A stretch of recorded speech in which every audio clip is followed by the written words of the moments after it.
We're in love. What do you mean, in love? Anna expounded to say, and yes, we have made love. What? And Anna reiterated it. He's a man in every sense of the word. You might know the story of Narcissus, the handsome youth of Greek mythology who became so entranced by his own reflection in a pool of water that he fell in love with it. But do you know the story of Pygmalion, the talented sculptor of Greek mythology who carved a beautiful statue of a woman from ivory and then became so enamored with his own creation that he fell in love with it and sought desperately to marry this sculpture? So like Narcissus being a cautionary tale about falling in love with your self-image, narcissism, Pygmalion might serve as a cautionary tale about falling in love with something you create, something that you sculpt into a fantasy, wherein something about that fantasy and something about the fact that you sculpted it coalesce into an obsession. In reviewing the case of Anna Stubblefield, the professor of ethics who insisted that she had enabled a severely disabled man to speak via facilitated communication, then insisted that they were in love, and was then prosecuted and convicted for sexual assault, I began thinking of the possibility of a Pygmalion delusion. A Pygmalion delusion as a phenomenon that may, in this case, have led to the devastating consequences on a man and his family. Now, first, I should say I am not making any diagnosis here, nor giving a professional psychiatric opinion about Anna Stubblefield. This is not a psychiatric evaluation, and she is not my patient. What I do want to discuss is the mental mechanisms that could theoretically lend some explanatory power in situations like this. So this discussion is for hypothesis generating or exploratory purposes only, and any opinions expressed are purely my own personal ones. So my primary sources were this New York Times Magazine article, The Strange Case of Anna Stubblefield from 2015, and then this Time Magazine article, The Chilling Story Behind the Documentary from a few days ago, and the Netflix documentary, Tell Them You Love Me. So I did actually record some reactions to my first ever watch of the Netflix documentary on this case. My experience, however, with Netflix is that they are very quick and adamant to file copyright claims. So I realized after the fact I can't actually use the clips. What I can do, hopefully, is at least show some freeze frames. I can summarize what's happening in a clip if I then want to show my reaction from earlier to the clip. Okay, so let's start in the middle of things. It's Memorial Day 2011. Anna Stubblefield has decided that she and Derek Johnson need to break the news to his family. During a lull in the conversation, Anna facilitates Derek moving his hands on the keyboard to say, "We're in love." "What do you mean, in love?" the mom asked, the color draining from her face. To Derek's brother, Mom looked pale and weak, like Caesar when he found out that Brutus had betrayed him.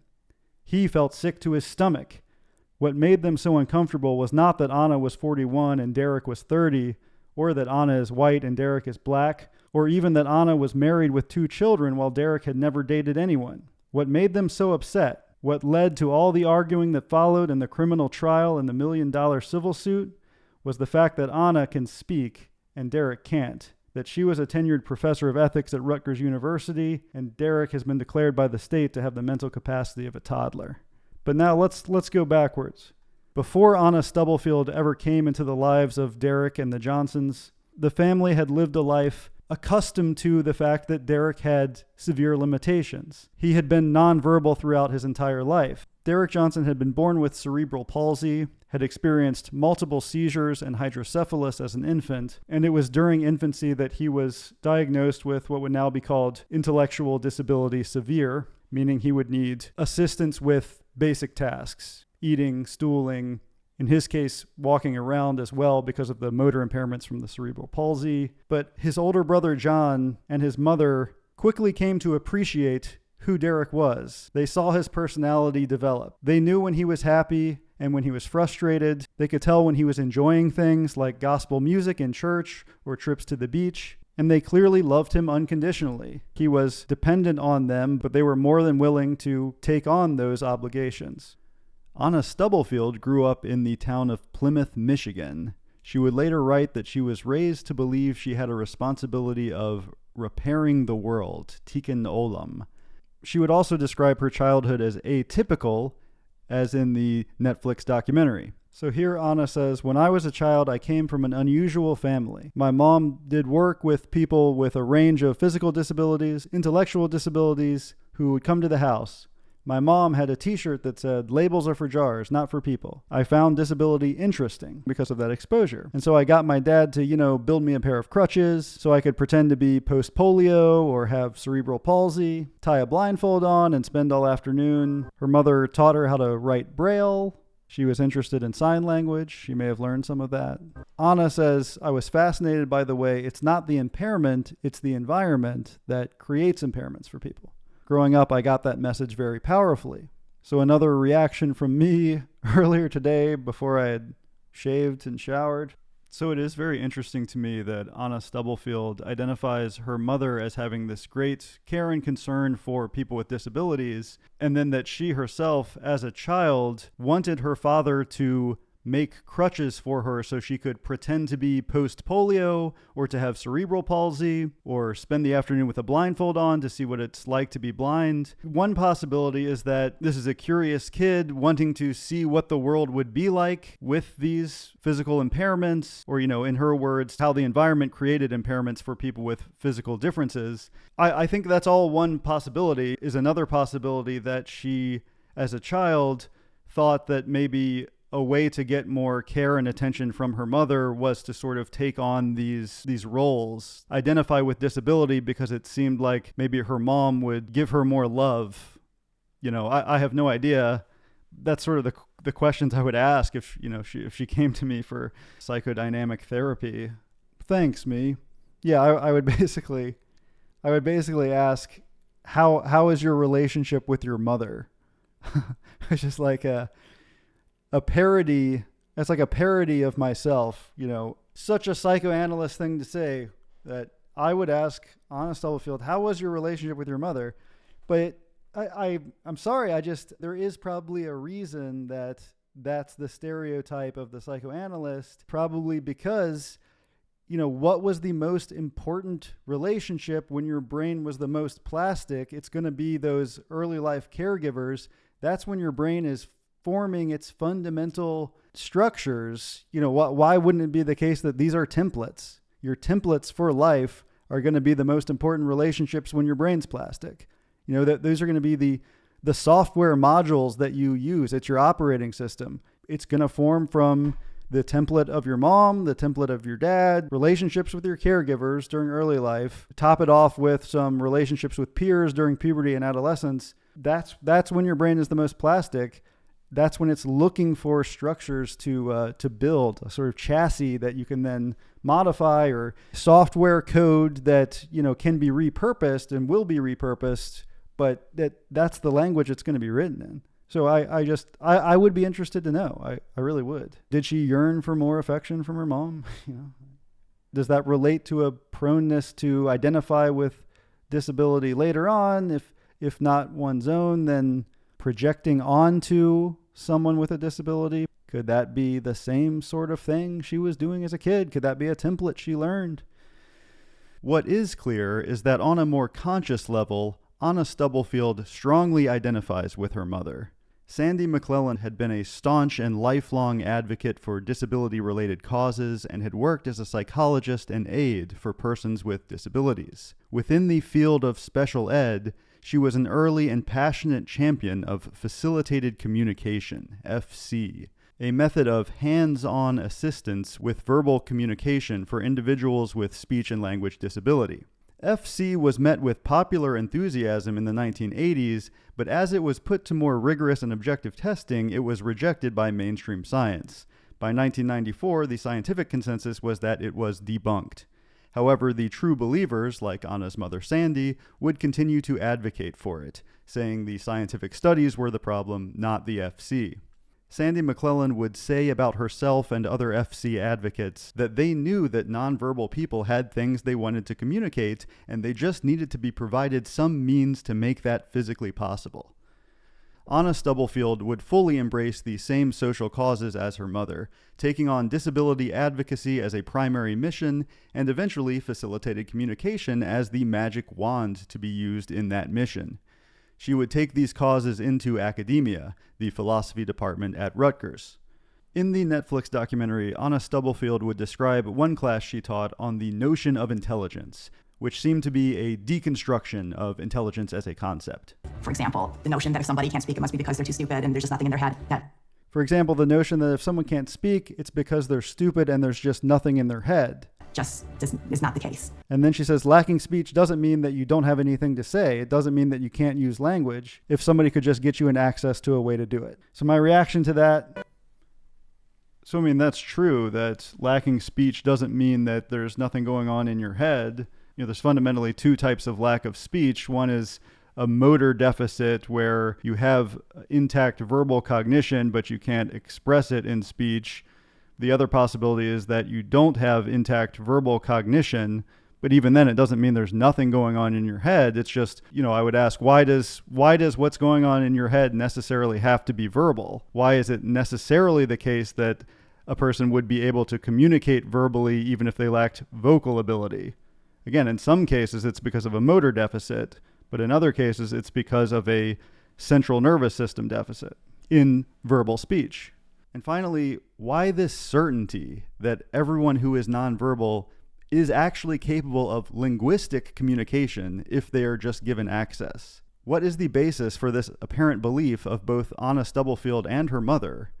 It's a belief that carries the implicit presupposition that there is no such thing as a central nervous system lesion that would cause the inability to generate language or communicate linguistically.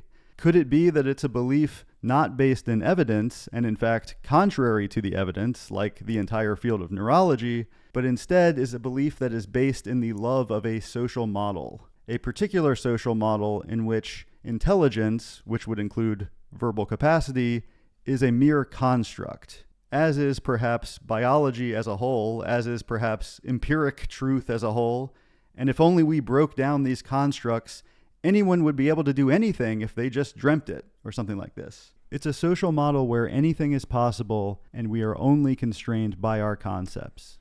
I think if this model is loved like a Pygmalion-esque statue, it becomes something more than optimism. It can become a delusion. Okay, how do these two paths cross? Derek Johnson and Anna Stubblefield. Derek's older brother, John Johnson, was doing his PhD studies back in 2009, and he signed up for Anna Stubblefield's class. During this class, Anna Stubblefield showed a video about facilitated communication, FC. In the video, a woman, Sue Rubin, who had been diagnosed with autism and intellectual disability, learned to use this FC method to communicate before going on to become a scholar and activist. I want to talk more about FC as a movement or as a phenomenon later on, but the idea of FC is that there are people who are nonverbal, and that if someone has a spasticity or dystonia, it's too difficult for them to point out letters or to hit keys on a keyboard. So what is shown in these sort of exemplary videos of FC is a stabilization of the elbow so that the more distal spasticity, the stuff up here, is at least controlled, and there will be smaller deviations that would obstruct the person to use letters on a page or a keyboard to spell out words. And ostensibly this was the case with Sue Rubin. Regardless, when John saw this video, he was reminded of his brother. He was reminded of Derek, and he told this to Anna Stubblefield. And Anna Stubblefield offered to facilitate the FC for Derek. So soon after, John takes his younger brother, Derek, to Anna's office. Anna had cut out pictures from magazines and drawn on index cards. She asked, "In which room would you find a stove?" "Please don't be insulted," she added quickly. "I assume you know the answers to these questions." And so Derek could not name the pictures nor gesture at them on his own. So she used the method that she had learned during the FC workshop, her hand beneath his elbow, and stabilize his arm, and she found that with this help, he could pick out the picture of the kitchen. Then she asked him to show her the President of the United States, and Derek pointed, still with her support, to a photo of Barack Obama. Next, she used her other hand to tuck his pinky, ring, and middle fingers lightly under hers as if their hands were spooning with just his index finger sticking out. And so it was from this position, her hand, his hand, she introduced a set of letter cards and finally a keyboard. She would say, "It was clear he knew the alphabet and could spell simple words. He was a fast learner." From here, John was taking Derek to the university every other Saturday, and then began bringing Anna to their house for even more facilitation. Mom was getting excited by this. She'd always want to know, did he do something new? And as she would say later in the documentary, you tell a mom something their kid can do, they're going to be ready to believe it. Now, when Mom was getting excited, even during these early sessions, Anna would say Mom was distracting Derek, and at one point, Anna made Mom leave the room during a session. But despite this early sign that something strange might be going on, that Anna didn't want the mother in the room during the sessions, Mom and brother were generally enthusiastic about this for a while.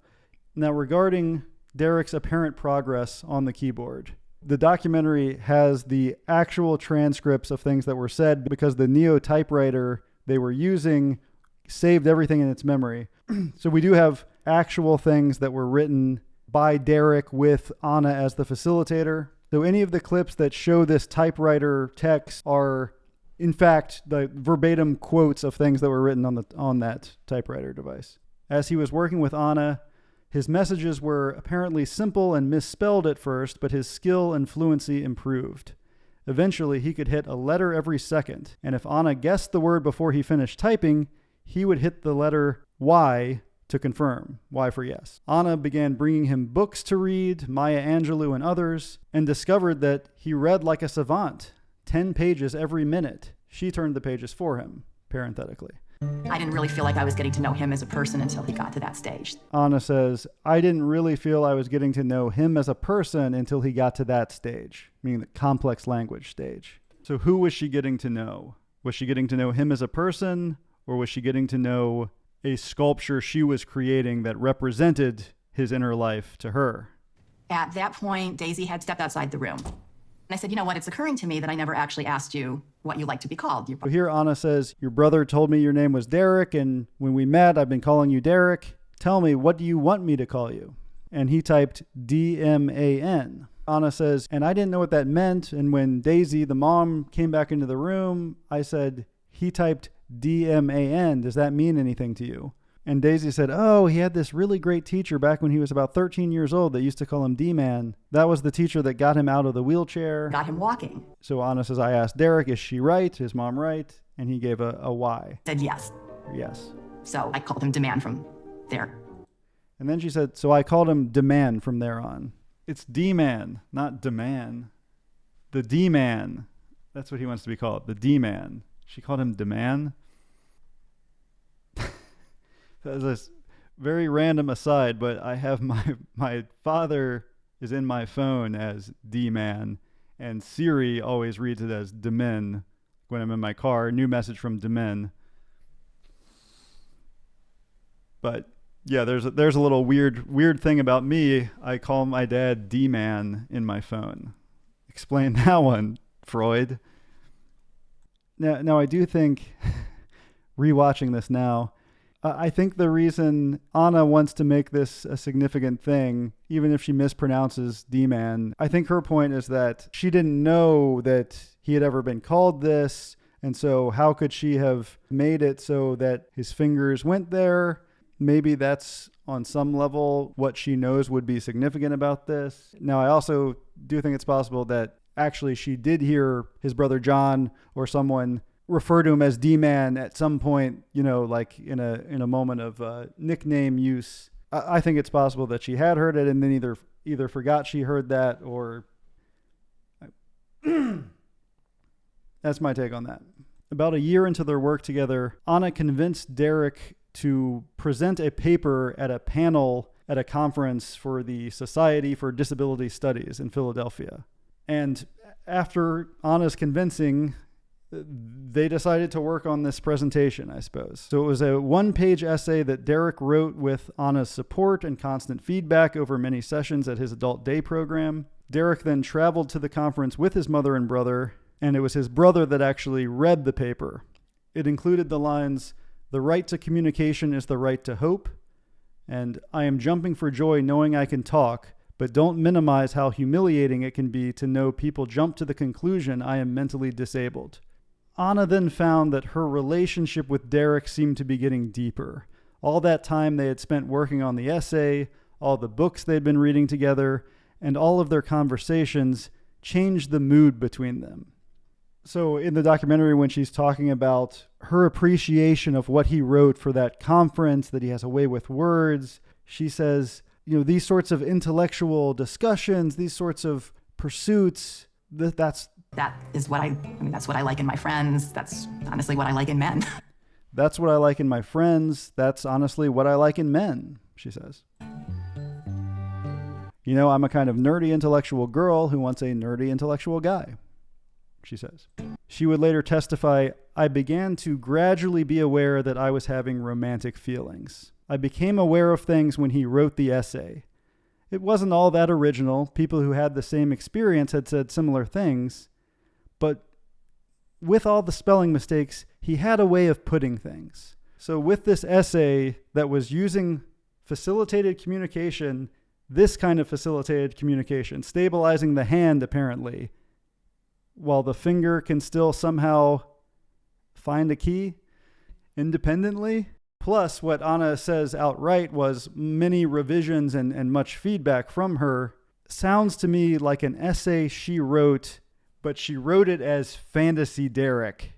And that let her start catching feelings for Fantasy Derek, because she really loved those ideas he put in that essay. They were so interesting. Of course, they are her ideas. But the great thing about Fantasy Derek is she's not really aware that she's the one pulling the strings. It's so convincing. So once she writes this essay and doesn't realize it, when she writes it for Fantasy Derek, she really starts seeing him as the man of her dreams. And this was the thing that made her start having feelings for him.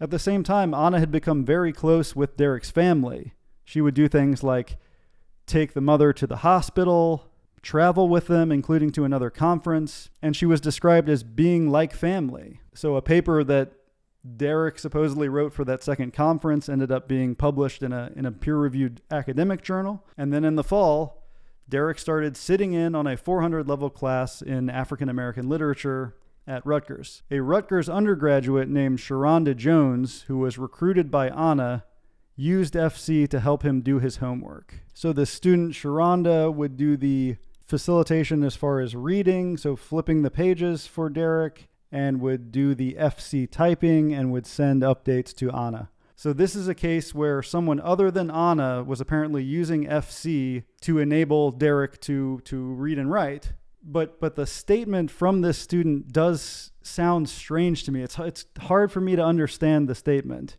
So what the student would later say was, quote, "He pretty much read the books. I can't tell you what he read, and he typed out the information. He pretty much read the books. I can't tell you what he read, and he typed out the information."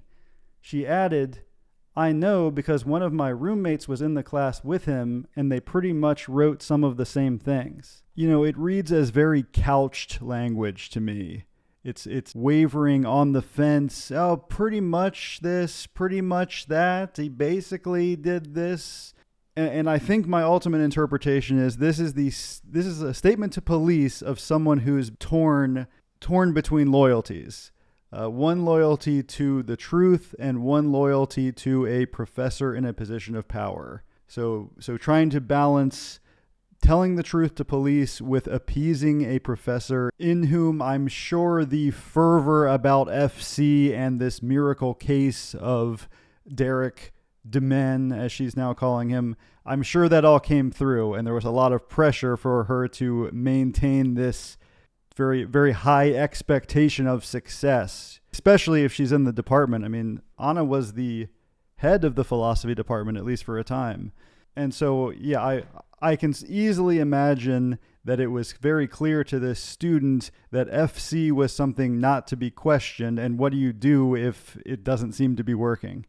Jones was not actually in the class, And so I think the idea was she wouldn't be biasing him or anything. She wasn't reading what he was reading. So if he was able to do FC with her help, that would sort of stand as proof that he's really coming up with the words. And yet her statement is kind of indicating that she had this roommate who was in that class and they pretty much wrote some of the same things. Do I think it's possible that she just said, okay, well, I don't know how to do this FC really, but I can just sort of have his finger type out these things that seem similar to what my roommate wrote? I mean, I don't know, but here's the thing. Derek's family, who clearly have a strong intuitive understanding of him, were never able to successfully be the FC stabilizers for Derek. Whenever they would try it, it wouldn't work.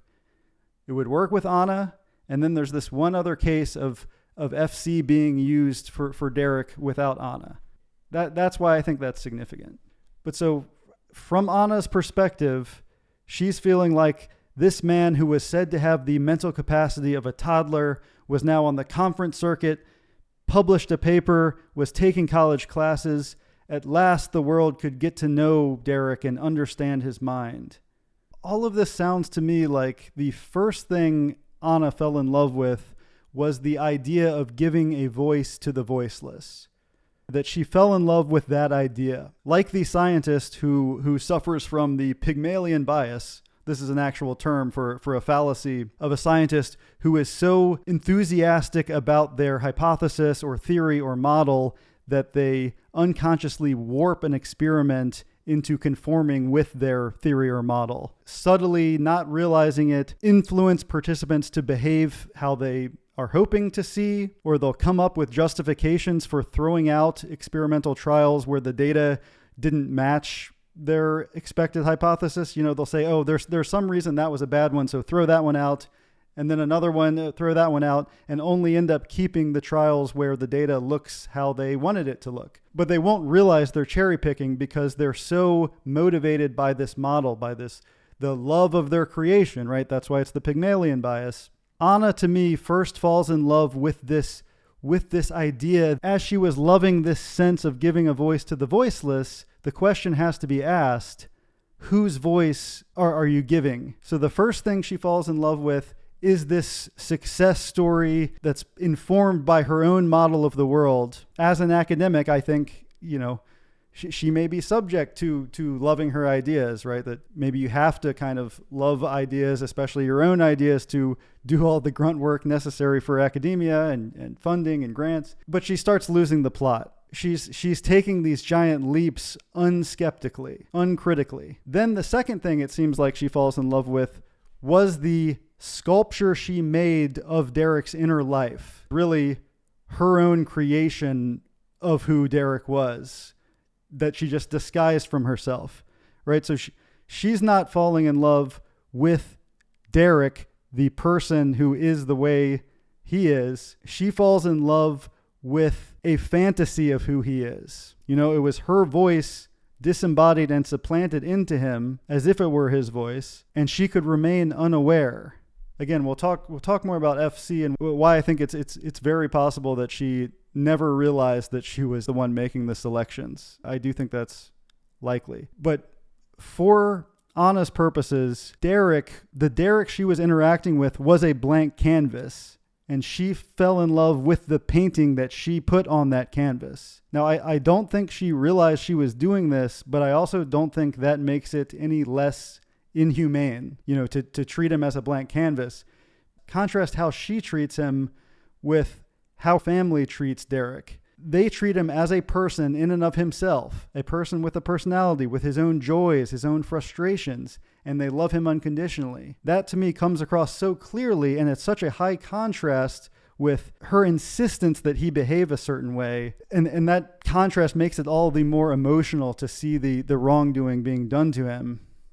So even as Anna was feeling this transformation in her relationship with Derek, her relationship with his family was becoming less stable. One problem was, as I mentioned, no matter how much progress Derek was making with Anna, his typing never once worked with his mom or his brother. They spent many hours training in facilitated communication, but neither had success. So Anna could do FC and it would work. Anna's mother, that's the other person. Anna's mother also did FC with Derek. However, it sounds like she was a FC true believer her whole life. So I imagine she is just as subject to the Pygmalion delusion enabled by FC as Anna herself.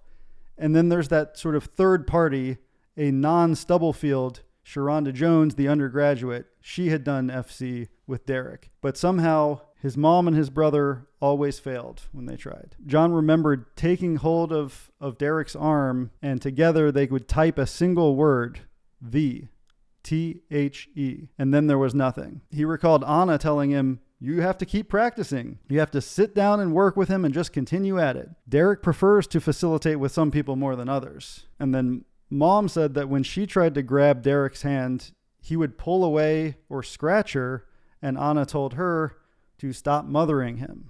So John was becoming frustrated by this. So next, he goes online to find that original video about FC, that first one he had seen in Anna's class 2 years prior. What he came across was not that original FC film, but the Frontline investigation into FC from 1993. There were other things that made John suspicious. There's a time when Derek is working with Anna on the keyboard, and John comes by and just like jokingly says, "Derek, I can't wait till we get back home and we can just kick back and have a beer." And then Derek on the keyboard with Anna says, "I don't like beer, I like red wine." Now, John had spent many communion Sundays with Derek, and he had never showed interest in drinking the wine. There's a time when they're driving to a conference, Daisy, the mom, is in the front seat, Anna is in the passenger seat, Derek's in the back. Mom is playing gospel music on the radio. Anna just switches it to classical. Daisy just hits it back to gospel. And Anna says, "Derek doesn't want to hear this. He wants to hear that." John knew his brother had always loved swaying in church, doing what John called the Stevie Wonder dance. Anna saying, "I'm switching to classical because Derek doesn't like gospel. He wants to hear classical." To John, this felt like a clear leap, knowing that his brother had seemed to enjoy gospel all of his life.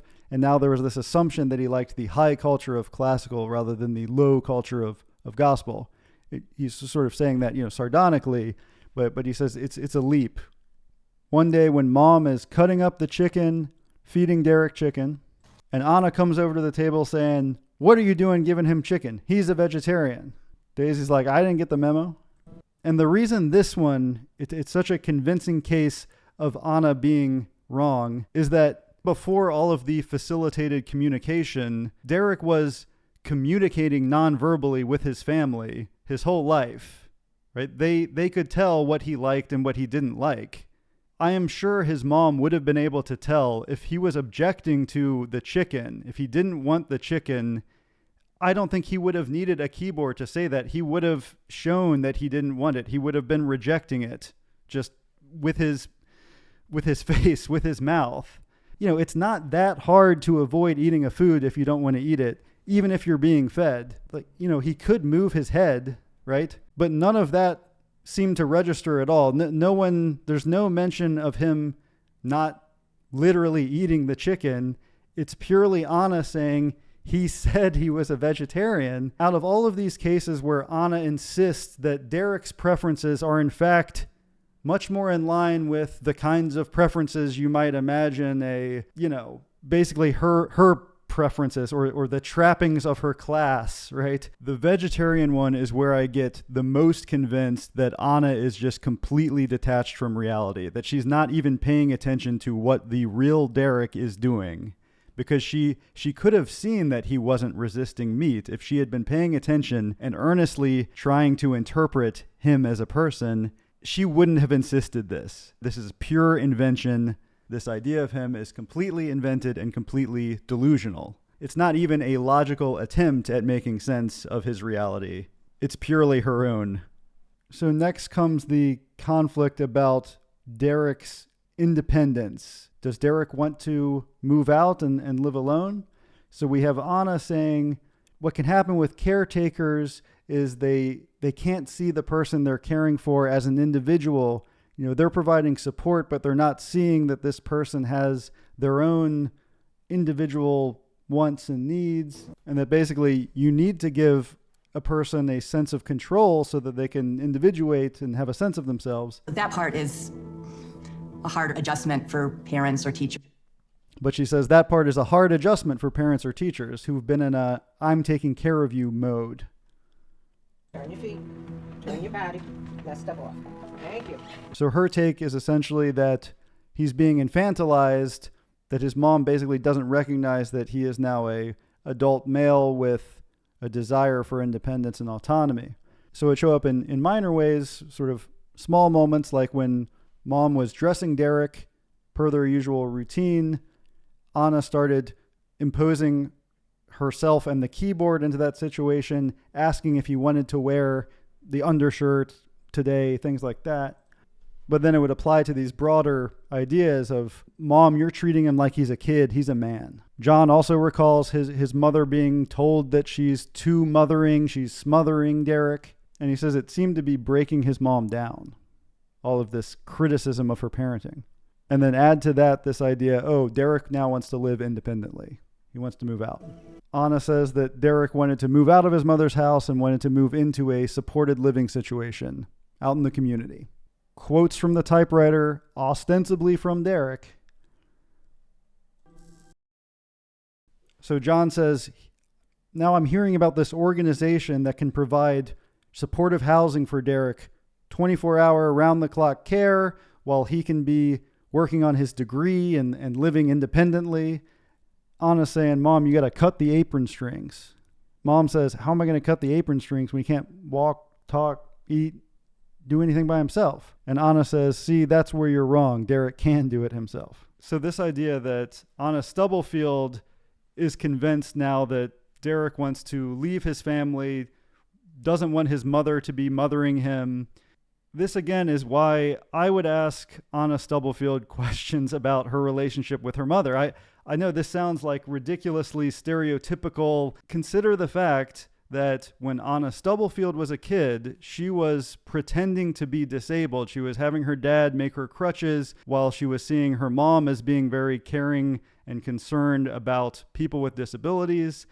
Now, as an adult, she seems to be trying to take this child with disabilities from his family. So, as an admittedly very speculative and a bit psychobabbly interpretation, I'm just asking, is it possible that this is a kind of revenge where if she felt she wasn't getting love and attention from her mother, that if her family in her mind was unhappy because of her mom mothering disabled people instead of her, now she's going to take the disabled child from the mother as an adult. I'm not saying that explains everything or that I'm at all convinced that's what's going on.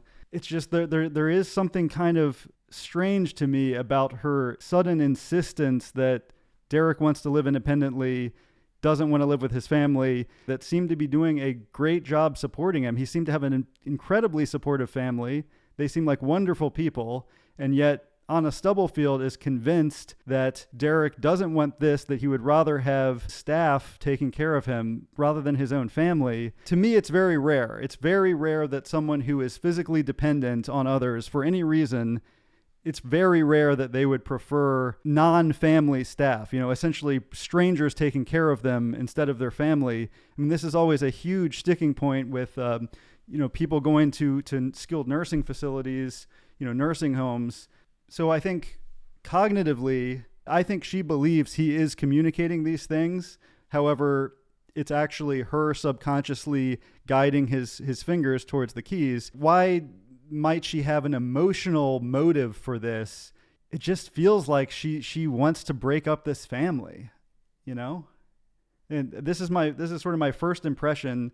This is my first time watching the documentary. It's starting to feel like she wants to break up this family, and they were a happy family despite having a child with difficult needs. It's my own emotions are so on the side of the family because, again, they seem like absolute exemplary cases of supporting someone with a disability. I think they loved him for who he was the whole time. They were excited about the possibility that he had this additional communication, but they loved him regardless. They didn't need to project anything onto him. And so the fact that what she is subconsciously projecting onto Derek, to DJ, D-Man, is that he wants to leave his family, I'm concerned it has this kind of emotional, envy-based, vengeance kind of thing going on. And again, I don't think she's aware of it. I think that she honestly believes that he is saying the things that she's guiding him to say. Next, Anna invited Derek to Rutgers to give a presentation about his disabilities. Students asked him questions, and via Anna's facilitated typing, Derek would answer them. So to the question, what are your hopes and dreams? Derek typed that he would like to go to college, become a writer, and work in disability activism. To the question, would you like to be in a romantic relationship? Derek answered, I want that more than anything, but I don't know if that's possible for people with disabilities like mine. And this was the moment where Anna knew she could no longer keep her feelings to herself. At his afternoon day program, Anna finally told Derek how she felt. I love you, she said. He apparently responded, I know, I love you too. To which she said, I know. And he then typed, so now what? They went back forth on that question. He grilled me on how much I really loved him, how committed I was to him, how I felt about my husband. Recall, she's been married for much of her life. And then the next step is Anna convincing Derek, apparently, that she really loves him. And he then types, but are you physically attracted to me? And she said in court, that broke my heart all over again. I said, I'm in love with you the whole way. Then he said, kiss me, and I did. He said, kiss me again. I kissed him again. Derek then typed, do you think it's even possible with my cerebral palsy for us to make love? From Anna's telling, I suppose you would say they figured out whether it was possible. He was apparently typing messages to her during these physical encounters. Anna describes that when they first start kissing, Derek seems really tense. He'll be down and then pop back up again. Seems really tense. What he ostensibly wrote on the keyboard was, I love being with you, but I'm just really overwhelmed right now. The fact that she's actually saying he seemed tense during this sort of first boundary crossing, the physical boundary crossing of the kissing. At the same time, she seems quite giddy as she's retelling the story of them working towards physical intimacy.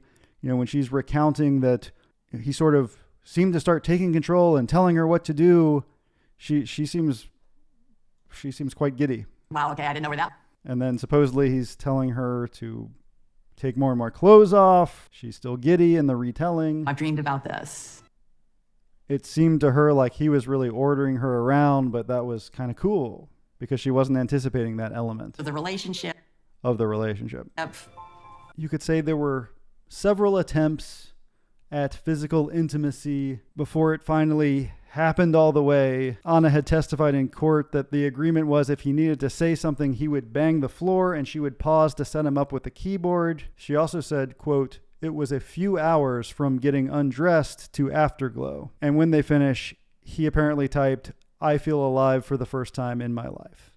So now we arrive at the point where Anna and Derek are apparently talking about telling his family. That conversation on Memorial Day in 2011 did not go well. Anna facilitates Derek moving his hands on the keyboard to say, we're in love. What do you mean, in love? And apparently Anna expounded to say, and yes, we have made love. And Daisy, the mom, said, what? And Anna reiterated it. He's a man in every sense of the word, so says Anna. So as this conversation becomes tense, Daisy, the mom, says, I'm sitting on my hands, so I don't do anything, is the implication. They're asking about Anna's husband. You know, what about your husband? What's going on with that? And then Anna says, as this is going on, there's a part where Derek takes my hand and on the keyboard writes, kiss me. Basically, Derek supposedly asks for a kiss in front of his family when all of this is being unloaded onto them. And Anna's like, oh, I don't really want to, but he insisted, so I did it. It seems like there's a certain amount of trying to inflict some kind of discomfort here, some kind of exhibition, or, you know, the fact that she would project him saying this, ensuring that they kiss in front of the family during this conversation. There's something that feels aggressive, almost vengeful. I can't quite pin down what the motive would be, but it doesn't seem like a good one. I'm disturbed by it. Obviously, I'm disturbed by it all, but that detail is just off. Daisy says John went somewhere. I think he went to go throw up. John said he felt himself getting so angry and rage-filled that he left. And it was not until weeks afterwards that Anna had any contact from the family. It was Derek's mom calling Anna saying, "Explain yourself." And Anna apparently said, "Well, look, I was not pleased to realize that I was feeling that way. I mean, I didn't think it was professional. I mean, I'm married and all that stuff. It wasn't something I was looking for, and so I just kind of really, really repressed it." She added that Derek was the only person she had been with other than her husband in more than 20 years. Now, regarding Anna's marriage, she had married her husband in June of 1989, so about 22 years before, when she had been a teenager in college, and Roger, the husband, was 24 and a tuba player for the Detroit Symphony Orchestra. They had a son 6 years later and a daughter a few years after that. By the time of her court deposition, Anna would say, "The marriage wasn't great, but I wasn't at a state of wanting imminently to end it. But eventually it came down to a choice of hurting Roger, her husband, or hurting Derek. There wasn't any choice. I wasn't going to hurt Derek," she said. In her husband's testimony at a pretrial hearing, he said he realized that his marriage was in jeopardy only when the prosecutors came and banged down the door. Even then, he and Anna went to couples counseling, and the therapist's first words were, "Anna, you must stop dwelling on this relationship with Derek." Anna clearly did not follow this advice, and it was in a fury that Anna's husband took the 12-page account of her relationship, the one she had written for her lawyer, and emailed it to Derek's family and the prosecutor's office. He remembers thinking, "If you're so proud of this so-called relationship, then let the whole world know." From there, Anna was desperately trying to get in touch with Derek, saying she needed to at least let him know why she wasn't coming around, until finally Anna showed up at Derek's house one evening uninvited so that she could speak with his mother face to face. Anna said to the mother, "We have to talk." About what? They went to the back porch, and Anna promised to sign a formal declaration saying she would leave her husband in 5 years and marry Derek. "Anna, go home to your children," was the response. John then arrived because his mom had called him when Anna showed up. When he saw what was going on, he confronted Anna about the typing and said, "If you believe that Derek can do this FC thing, then if I ask Derek a question, he should be able to give me the right answer." Anna agreed to this test, and John's question was, "Who is Georgia?" With Anna's hand on his, Derek typed an answer very slowly over several minutes. "Georgia in high school worked for Mom." So that was supposedly Derek's answer for who is Georgia. The correct answer that John the brother was looking for was that Georgia had been Derek's auntie. She had often cared for the brothers, helping out when their mom was at work, and that Georgia was functionally Derek's other mom. When John then said he had a second question, Anna objected. "Well, this is just a follow-up question," he continued. John's great. "This is just a follow-up question. Tell me who Sally is." Now, the real answer is Sally was a nickname that Derek's family had used for Georgia. But now Derek typed, with Anna's help, something about Mom's little nephew, and the answer trailed off. John just shook his head and said he hoped Anna could work out her marital difficulties. Now, in court, Anna's lawyer would actually argue that these answers were correct, that Georgia had worked for Mom in the sense of helping her with childcare, and that Sally, who is also Georgia, was Mom's little nephew's kin, right? So the answer had been Mom's little nephew. Well, technically, if she's an aunt, she's Mom's little nephew's kin. Yeah, that's how's that for reading the tea leaves, huh? Anna was very distraught when she left the house, later described it as the worst day of her life. Subsequently grew depressed. So in a final and reckless attempt to see Derek again, Anna reached out to the director of the day program, Derek's day program, and basically asked for a secret visit. So could she just come in quietly? She's saying, it's complicated with the family. Could I just come in and tell him why I disappeared? She felt she had to let him know that she still cared and that she was trying to fix the situation. But for the director, someone asking for a secret visit against the family's permission is a red flag. So the director of the day program calls the family. When they hear about this attempt to see Derek, they take some actions. John wrote a letter to the dean of faculty at Rutgers, including the line, "Her continued attempts to see Derek and her insinuation that my mother and I do not know what is in Derek's best interest is insulting and straddles the racial assumptions about the capacity of black parents to properly raise their children." Soon after Derek's family went to the police, and the police had Derek's mom call Anna on a recorded line. So from this recorded call, we have Anna saying, yes, Derek wanted to be physically involved with me, and I wanted to be physically involved with him. But our relationship is not just about, or primarily about, the sex part. We love each other very, very, very much. And I wouldn't have sex with somebody that I didn't love. 2 detectives from the Essex County SVU were listening in. In court, she would say, I wouldn't have fallen in love with him if he wasn't capable of consent, and the state would not agree with this. The thing that really tells me that Anna was infatuated, that she was in the kind of limerent, infatuated love stage with Derek, or really with her idea of Derek, with her projection of who Derek was, were those desperate attempts, the recklessness of trying to talk to the day program because she's so desperate to see Derek and just explain. She's so worried that she's hurting his feelings. So she is clearly emotionally invested. This is just another thing that makes me believe that she believed all of this was real. She did not realize the extent to which she was writing everything that she thought Derek was writing. But I'm convinced she was doing that too. So when Anna went to court in 2015 for 2 counts of first-degree sexual assault, Derek appeared in court only once. His mother led him in, holding up his tiny frame at the armpits.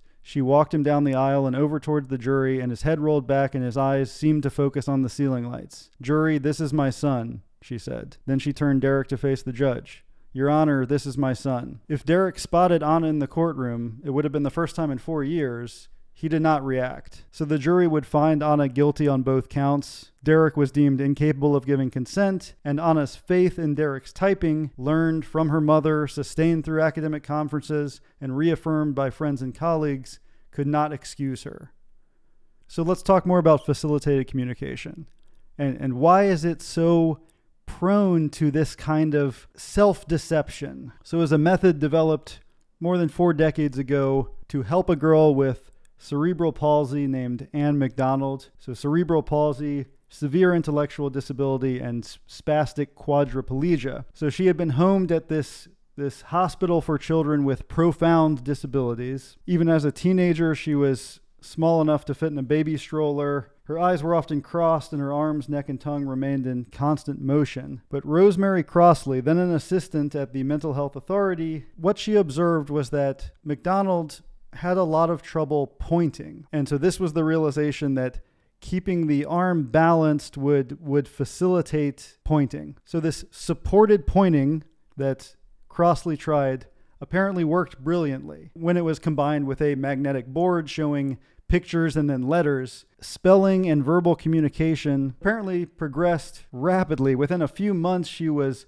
familiar with local politics. She was doing fractions after having been nonverbal her whole life until this magnetic board that she could point to. So some of Crossley's colleagues, even in this first case, were wondering if this assisted pointing might be some kind of fraud. And they wondered perhaps Crossley was controlling the children's hands herself, guiding them toward shapes and letters in the way that people move the pointer on a Ouija board. And even Crossley herself expressed this concern. She said, what I did not know was whether I was subconsciously manipulating her or imagining her hand movements over the letters and making up sentences to fit what were really random twitchings. But she became convinced as she started seeing references to private jokes that McDonald was spelling out that no one else could have known. And so it sounds like a case of initial skepticism that fades away with experience. The question I would have is, are these experiences themselves selective? She forgets all the times there was something totally random. She remembers the time there was maybe a coincidence with what appeared to be spelled with some private joke. And the idea of a Ouija board I want to come back to, but let's keep looking at FC. So when McDonald, the sort of first success of facilitated communication, turned 18, she went to court where there would be a proceeding for whether she could actually leave this hospital for severely disabled children. The judge determined that this seemed like it's real enough and that McDonald was therefore competent, and she then was able to address the press right afterwards. With facilitation, she spelled out, "Thank you, free the still imprisoned." Now, this philosophy of Crossley's, this radical inclusion, was gaining traction in the world of special ed. Okay, there was so much excitement about this that it becomes a kind of movement. This often happens with potential breakthroughs, right? So early on, we're seeing these additional successes of Crossley's methods, getting acclaims from other people in academia, and FC spreads through the world of disability services. This is from the late 80s to the early 90s. And so you have these disciples, right, like Anna's mother, Sandra. And look, it is exciting. I'm sure it was exciting. If you felt like you were on the cusp of this breakthrough, if you were going to have these people awakening, people that had been locked in, living an internal life, never able to express it, and now you had the power to let them talk, yeah, it would be awesome. That would be so exciting. So, I can't fault the kind of fervor that happens here, except that fervor can take precedence over objectivity, right? So you always have to temper your fervor with skepticism. If you're doing scientific work, at least. If you're in church, you probably don't have to.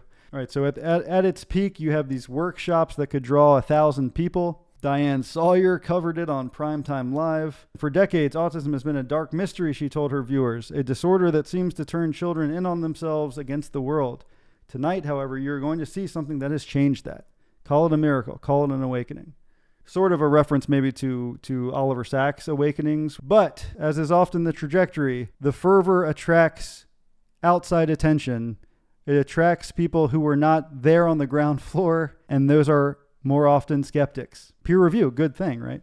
Howard Shane, a speech pathologist and professor at Harvard Medical School, 1990, saw Crossley present her data after his efforts to help nonverbal people communicate over more than 15 years using keyboards linked to voice synthesizers and other tools, right? So this is the sort of Stephen Hawking kind of thing, right? Where you have pure motor disability, but you can use voice synthesizers and buttons. So he'd been trying that, and then he sees the success from facilitated communication, right? The Stephen Hawking machine works independently, and it works for us, people with very specific problem.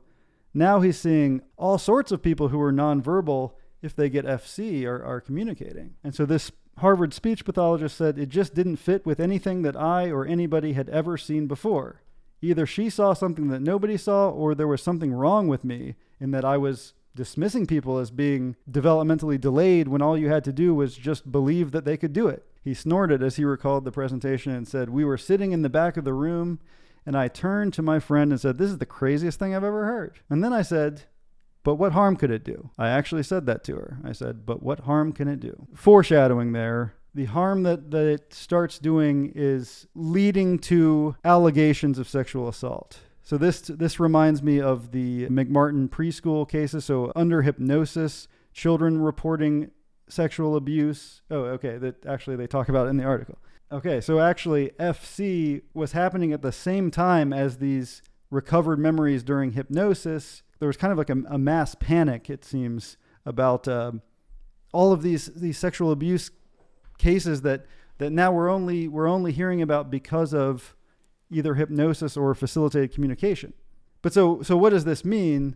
Well, it means now the courts are going to get involved because FC needs to now stand up to legal scrutiny. Can it be trusted to the point where people are imprisoned based on things that come from facilitated communication? So Shane himself, the skeptic from the conference, brings in one of these autistic teenagers who had made an allegation against her father. So what does he do? Well, he shows the teenager a set of pictures, and he shows the facilitator a set of pictures.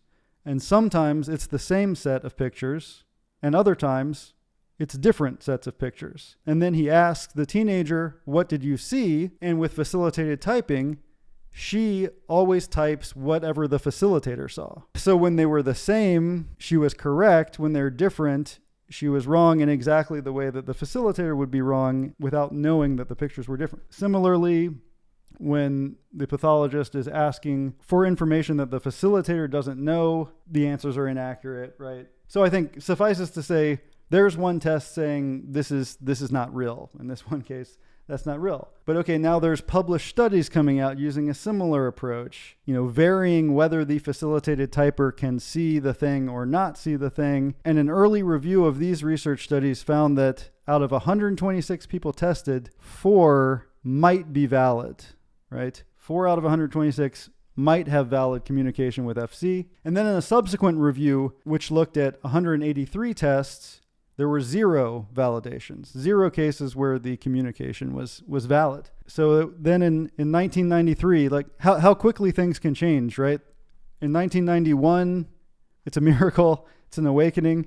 In 1993, on Frontline, there's a special that tells the story of this debunking, essentially, and makes the case that FC is an elaborate display of the ideomotor effect, which is when a person's beliefs or some suggestion they've gotten triggers unconscious movement. In other words, that the facilitator is actually guiding the typing even if they don't know it. So 60 Minutes, a similar expose in 1994. So, an incredible rise and fall of facilitated communication. And then on critical review of that first case, Anne MacDonald, it seemed like even that case was more complicated than the test in court. There had been a number of investigations and there were contradictory results. So what happens from there? Well, FC kind of lives on in this insular bubble where it's only the true believers. Right? It had its moment in the sun. It was essentially deemed to be pseudoscience. And then the people that held on to FC beyond that point are essentially people that rationalize the pseudoscientific aspects. They say, well, testing it, objective tests necessarily disrupt the results, which, okay, it's always possible that testing something changes the outcome, but how are you going to prove it? If they're basically saying, I know it's true, it's just not testable if you do anything objective, right? That's pseudoscience. So, okay, let's go back to the ideomotor effect and Ouija boards. So it needs to be a situation where there's extremely low friction.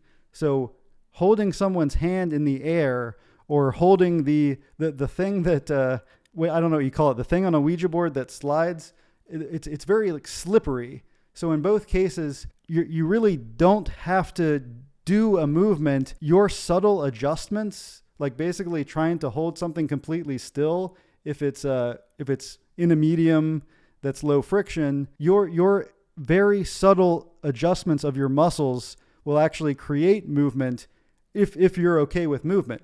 If you say, I have to hold this hand completely still, you can do that. You can keep it basically still. It won't be in the exact same spot.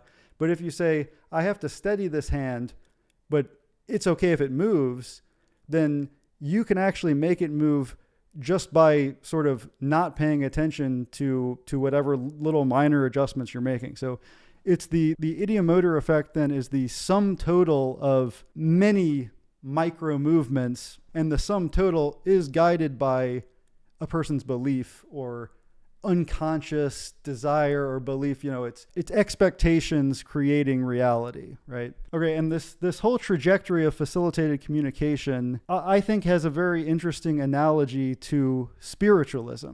All right, so the realm of Ouija boards was originally spiritualism. So spiritualism was a movement that first emerged in the mid to late 1800s and then had resurgences in the early 1900s. And spiritualism was all about communicating with the dead, right? So it's centered on the belief that there are dead spirits among us, and they actually have the ability and the inclination to communicate with the living.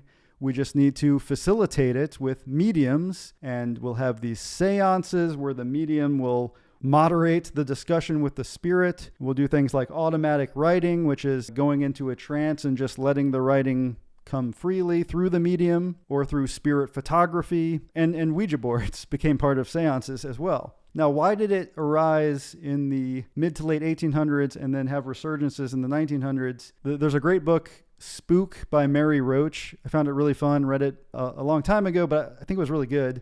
She had a quote in there, someone in the spiritualist movement who said, everyone in the movement has lost someone. And so what you had in the US in the mid-1800s was the Civil War, which was a massive loss of life throughout the country at the time. And so many people were mourning the loss of their sort of sons, brothers, trying to deal with this loss, right? And parents in particular really suffer when they lose a kid. I mean, I know I'm going out on a limb there, but when you're losing young people, the desperation of parents to maintain that connection, I think is what led to spiritualism. You had the Civil War, and then you had a revival after the World Wars, right? And in that revival, it was even people like Sir Arthur Conan Doyle, who had been a skeptic and then became an advocate after the war and deaths of several family members, including his son, right? So the guy who wrote Sherlock Holmes, clearly a logical mind, but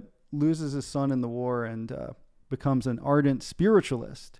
What I imagine with spiritualism in its trajectory is quite similar to the trajectory of facilitated communication. I think likely you have many people who are enthused or lifted by this possibility. Oh, there's a portal I can communicate, and they unconsciously collude in this kind of self-deception because things like automatic writing or Ouija boards, they all enable this kind of self-deception. And of course, there's an analogy from spiritualism back to FC where you also have this case of family members that would love for this to be true. You know, that they've had this child who for their entire life they've never been able to verbally communicate with. And if it is the case, and if their child is suddenly seeming able to communicate, they're going to want to believe that. It's the same kind of emotional vulnerability that drove the parents to believe in spiritualism so that they could communicate with their lost sons. This is parents wanting to believe they can communicate with the child who they've never been able to communicate in this way before. It's a strong potential bias, I would say, when you have that level of emotional need for something or desire for something. It's the same thing that makes individuals with terminal cancer subject to sort of snake oil type frauds. They want to believe it, right? With spiritualism, there's this movement. There are these grieving parents who have a motive to believe.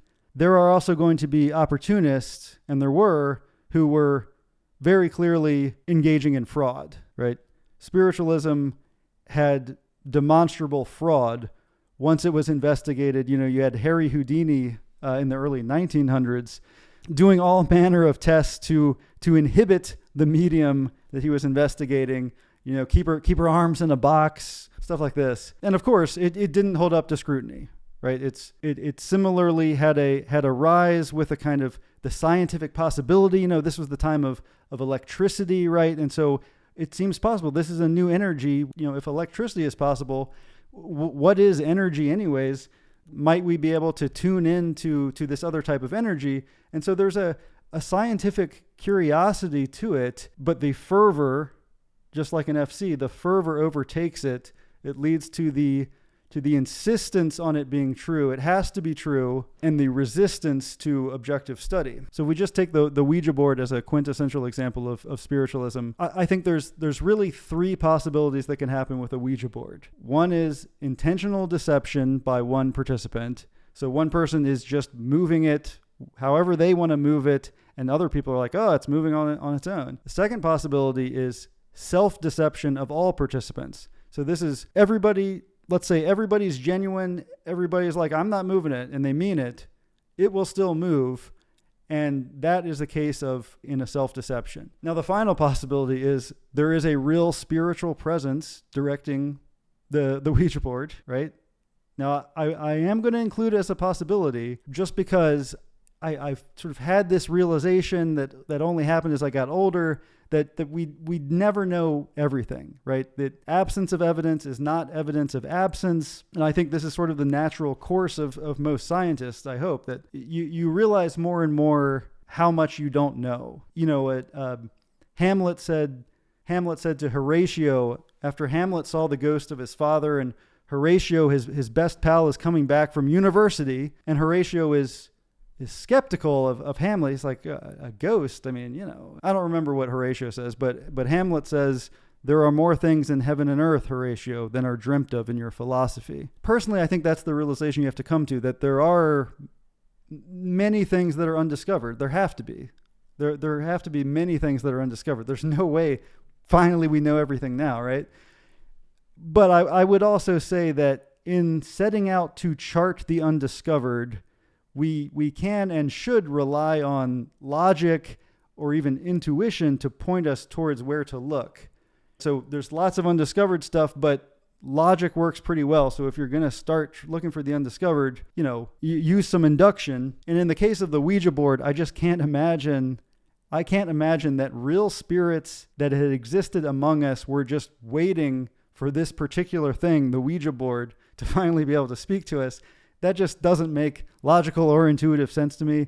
So while I'm saying it's technically a possibility, highly, highly unlikely that Ouija boards are ever real. But while I'm on this tangent, I'm also going to say it can happen that even if the intuitive logic or induction may be pointing in a sound direction into the undiscovered, the Pygmalion effect can still undermine the theory. So I'm thinking of The Case of the Midwife Toad by Arthur Koestler, which tells the true story of a scientist driven by a Pygmalion-esque obsession with the theory of Lamarckism that ultimately led to scientific fraud and then to taking his own life. So in the early 1900s, there was a biologist, Paul Kammerer, in Austria, who was basically looking for evidence of Lamarckian inheritance. The big debate at the time was between Darwin and between Lamarck. Darwin believed in random mutations and subsequent natural selection, so he believed that you had traits in your genes, those did not change, but you were either fit or unfit, and you either reproduced or not. So that's how genetic evolution works. It's purely just some DNA gets selected, some doesn't. There's random variation. That's the whole thing. Lamarckism was this idea that acquired characteristics could be heritable. So, I think the classic example is like if you imagine a giraffe, and for the giraffe's whole life, he's craning his neck, he's stretching to get the highest leaf on the tree. And then when that giraffe reproduces, that stretched out neck somehow gets passed on to the offspring, so that, the first giraffes had regular necks, and then they acquired this trait of the long necks by a mechanical change during their life, stretching the neck, that was then passed on through genes somehow. So Paul Kammerer was studying these midwife toads, which are these toads that are unique among the toad kingdom because they reproduce on land, and the males then carry the eggs on their hind legs until they hatch. So Kammerer essentially forced the midwife toads to mate in the water to see if he could induce the development of nuptial pads that you would see in water breeding toads. The other toads have these pads that allow for the male to grasp the female, right? Because they need to hold on during breeding in the water, the slippery water. So he takes the midwife toads, forces them to mate in water, and his claim is that you can see these enlarging nuptial pads on the midwife toads. And that for then several generations of midwife toads, the nuptial pads were passed on. So Kammerer's big claim then was that, an in-life need then became a genetic adaptation. However, another scientist, G.K. Noble, examined one of Kammerer's specimens, went into the lab, looked at it, and found that there was ink. He could see the ink that had been injected into the pads. India ink, a synthetic ink, and an injection mark. And so this caused a huge controversy. The midwife toads had been huge results. Now there's this huge story that it was fraudulent, and Kammerer went into the woods and ended his life. But I bring that up because I think there was a major cooling effect on anyone looking into Lamarckian style inheritance for almost 100 years after that, because it was basically like, well, Kammerer was fraudulent. It's only recently that epigenetic inheritance, the idea that there are modifications to the DNA which conceivably can be passed on heritably, like methylation. Some of it might get through to the germline. Some of those epigenetic changes, some telomere modifications that happen during life might show up in subsequent generations. So yes, to me, this is a real aside. I should probably cut this. It does make sense to me. I'm going to come out and say it. It makes way more sense to me that the genome has some mechanism of passing on adaptations that is not just random. I know, of course, sexual selection is ultimately the thing that passes on adaptations, you could say. But if you're just waiting for random mutations and then letting breeding pick the good ones, so to speak, you're essentially saying, let's use the most inefficient possible mechanism for adaptation as a species or as a life forms. And I think the giraffe idea does seem kind of ridiculous to me. I don't see any way that the muscle strains would necessarily get passed on. But things like metabolism or immune responses, I mean, if you think about people that go into an environment where they need to rely on something semi-toxic for sustenance, if you imagine alcohol being part and parcel to a civilization's sterilization, so everybody needs to be able to tolerate alcohol. We do know that the enzymes that process alcohol get upregulated by exposure to alcohol, and they'll sort of stay upregulated. Their gene expression will be higher in you if you're exposing yourself to alcohol. I don't think we know the first thing about all the possible ways that kind of adaptation could be passed into the germline. There's things like exosomes might be one way, but there's probably tons of stuff we haven't thought of. And it just makes so much more sense to me that things that are about processing your immediate environmental toxins or, clear environmental needs, especially when they're things that essentially show up on the level of your plasma that are in circulation, it just makes sense to me that there could be some process for that being heritable. We don't know the first thing about how the genomic code actually works and how elaborate it likely is. All right. So what got me started on this? Okay, so that's all to say, take heed. Paul Kammerer basically set back anybody sort of being allowed to even look into transgenerational inheritance, non-random epigenetic type inheritance. So this is the unintended effect. This would be the cautionary tale for facilitated communication. Consider the effects on the field as a whole. Is it going to make people less likely to even look into alternative means of communication for people that are assumed nonverbal? Because they tried that with facilitated communication and you saw how that went, right? So that's I guess that's a soapbox. These are all just instances that came to mind as sort of examples or analogies of the type of effect, the Pygmalion effect, to suggest that it may be more ubiquitous and significant than is sort of typically appreciated. We don't think about it very often, right?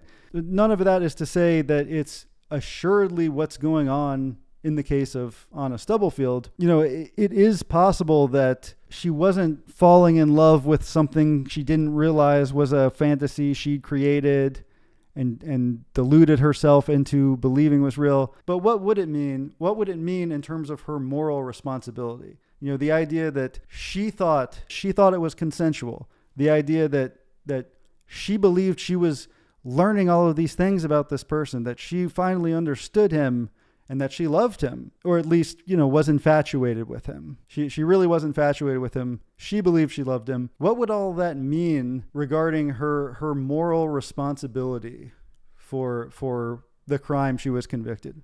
Was she responsible? Well, a cruel irony of the case is that Anna was a professor of philosophy, specializing in ethics, with even more specific interests in the intersection of race and disability, and had spent her career at least seeming to academically champion causes for the underprivileged and oppressed. Yet, she then seems completely oblivious to even the possibility that she is victimizing a person who was black and disabled. Now, I think there are people much more capable than me of making sense of some of those ironies, like in terms of race and privilege. I do wonder if people that think so much about ethics in the abstract.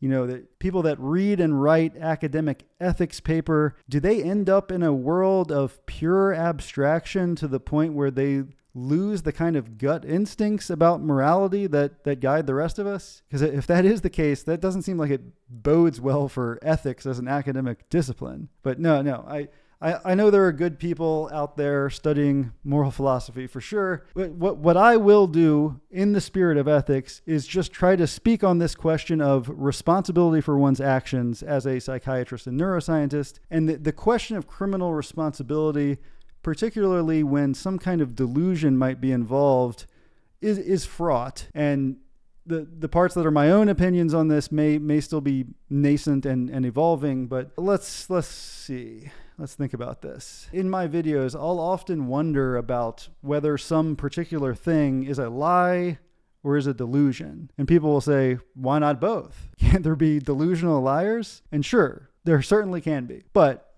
if you just take a single belief that someone is expressing, despite clear evidence to the contrary, I think there's basically a spectrum between deception and delusion. So on one far end, the person is lying and they know 100% that it's a lie and they're fully trying to deceive you. And so that's obviously bad, right? On the other far end is a clinical delusion where the person is 100% convinced that their belief is true and they'll fully try to explain how all of the contrary evidence actually supports their delusion somehow. And these people we'd probably say are not criminally responsible for actions associated with this clinical delusion, right? They're going to be not guilty by reason of insanity. So what they need is treatment for schizophrenia or dementia or whatever pathology was causing the clinical delusion. The tricky thing is, of course, the in-between. You know, short of delusions, there are things like willful self-deception. And this is where a person should know better. They really should know better than to believe some falsehood. And to some varying degree, maybe they do kind of know the truth, but they want to believe the falsehood so badly that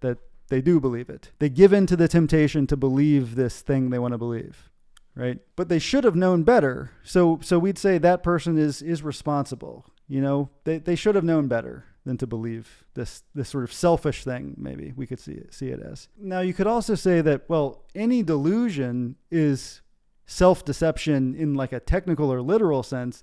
The self is deceiving the self. So the distinction between whether you're ethically responsible or not, it can't just be some sort of semantic idea of self-deception versus delusion. The ultimate questions have to be willfulness and capacity. So if a person does not have willful control over their belief, like maybe they were brainwashed under duress by a cult into a delusional belief, or something like this, you know, unwillful self-deception, or if the person does not have the capacity to know better, so they have some brain lesion or atrophy or other pathologic impairment in cognitive capacity, then in either case, lack of will or lack of capacity, the person does not bear criminal or ethical responsibility for actions performed in the service of that belief. Now, my current take on schizophrenia is that it actually attacks both the will and the cognitive capacity, maybe in variable degrees in different specific cases, but regardless, it is the impairment in one or both of these qualities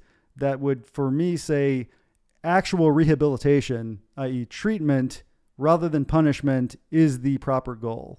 Right. In the Anna Stubblefield case, if I were to hypothesize that a Pygmalion delusion really is what motivated her actions, I would also qualify that with the hypothesis that it was a delusion formed with an intact will and an intact cognitive capacity, and for that reason would not excuse any behaviors, would not abdicate responsibility. She had the will and the capacity. You know, I would think she seemed to have the will and the capacity, and so this path into the Pygmalion delusion seems to be something we would assign to her decisions. You know, she let herself, or she gave in to believing this fantasy. And certainly my sympathies are with the Johnson family squarely and solely. All right, I think I've rambled too much and for too long. I really appreciate it if you stuck with me on all of those tangents. Well, I don't know how many I'm going to cut out, but I also want to thank the people, you know who you are, that requested this case. I'm sorry that I cannot always read comments or messages, and even more rarely can I actually respond, but I do appreciate it. In this case, it was purely the requests from viewers that even made me aware of the case. I've been out of the loop lately when it comes to this kind of thing, but I found it a fascinating, albeit harrowing tale. If you can see the documentary on Netflix, I do think it's pretty powerful. But I thank you for your attention to this video. Those of you that are still watching, impressive. All right, see you next time.